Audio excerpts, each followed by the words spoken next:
Hey, this is Story Lore, where we go into the lore of One Piece. Welcome to the chapter 1044 review. And I just want to say that this chapter is absolutely insane, and a lot of the theories that I brought up in my last video were wrong. I never thought that Oda would go into this direction to make Luffy's Gum Gum no Mi into a mystical zone type. Actually, I did think about it for 2 seconds that it could be a mystical zone type Sun God Nika model, but I disregarded that theory after 2 seconds because I honestly didn't think that the five elders were talking about Luffy's fruit, which brings up a lot of plot holes. Like, why didn't they try to eliminate Luffy as soon as they saw that he had the Gum Gum ability? Or why did the five elders not ask Shanks where the Gum Gum no Mi was, since they had to know he stole it because Who's Who reported what happened to the fruit?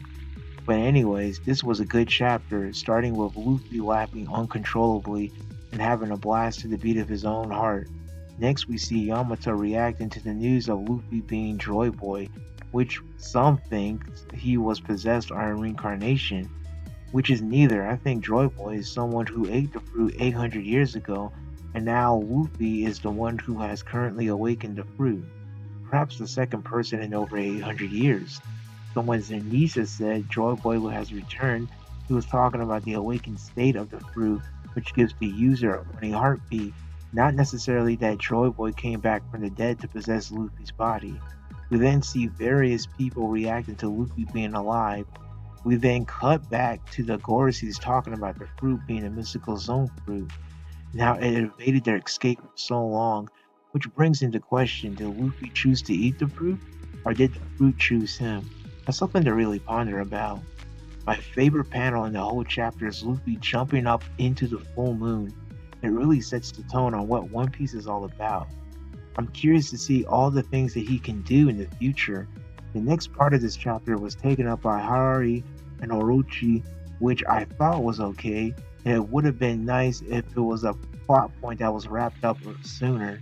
But I'm glad to see Orochi finally come to an end by the hands of Tanjiro, which he told him earlier to burn the entire place down in a suicide pact.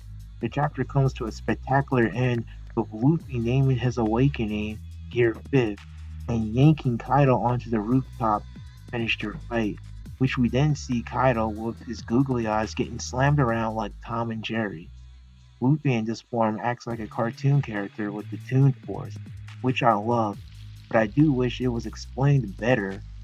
The chapter ends with Luffy grabbing floor and deflecting the Bardo breath right back into Kaido, and we finally get a good look at what Luffy has become, a cackling pirate full of freedom and laughter. So let me know down in the comment sections what you think about this chapter. Until next time, peace.